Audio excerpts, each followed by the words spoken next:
करेंगे बरेली का, जहां पर वजीर दाखिला अमित शाह खिताब कर रहे हैं। फिर बाप ही कहता था, बेटा मैं तो बीमारी से मर जाऊंगा, मगर मेरा इलाज का जो ऋण होगा उससे तू भी मर जाएगा, तेरा परिवार भी मर जाएगा। मुझे ले चल घर में, जो भगवान ने किया है वो होगा। गरीब के घर में बीमारी सिर्फ बीमारी नहीं लाती थी, ढेर सारी दिक्कतें लाती थी। भारतीय जनता पार्टी की नरेंद्र मोदी सरकार ने हर गरीब को 5 लाख तक का सारा इलाज फ्री ऑफ कॉस्ट करने के लिए प्रधानमंत्री आयुष्मान भारत योजना का कार्ड लाया। आज गरीब बेटा भी बहुत बड़ी से बड़ी बीमारी में अपने पिताजी का इलाज करा सकता है, गरीब मां अपने बच्चे का इलाज करा सकती है। मैं पूछना चाहता हूं, नाम तो समाजवादी पार्टी रखा है, अखिलेश बाबू आपके शासन में गरीबों को ये फायदा क्यों नहीं मिला था? मिला था भाई, बताओ, मिला था? अभी कोरोना आया, कितना लोगों ने टीका लगाया? हाथ ऊपर करो तो जरा, सबका लगाया है ना?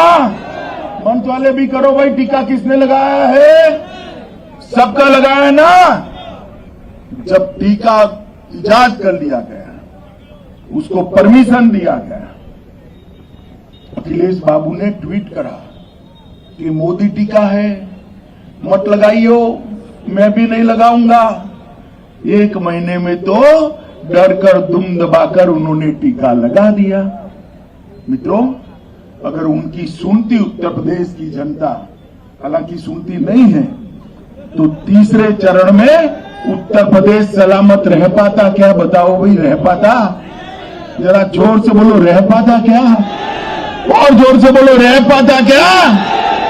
मित्रों, मोदी जी ने 130 करोड़ की जनता को टीका लगाकर कोरोना से सुरक्षित करने का काम भारतीय जनता पार्टी के प्रधानमंत्री नरेंद्र मोदी जी ने किया है।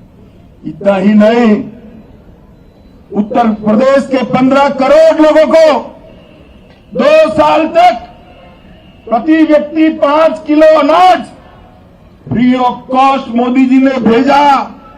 योगी जी ने दलहन, तेल, नमक भी साथ में भेजने का काम किया और 2 साल तक गरीब का चूल्हा जलता रहा। ये काम भारतीय जनता पार्टी की नरेंद्र मोदी सरकार ने किया है। मित्रों, अभी अभी हमने एक घोषणा पत्र जारी किया है और घोषणा पत्र में हमने किया है कि उत्तर प्रदेश के सभी किसानों को फ्री ऑफ कॉस्ट मुफ्त में बिजली देने का संकल्प भारतीय जनता पार्टी ने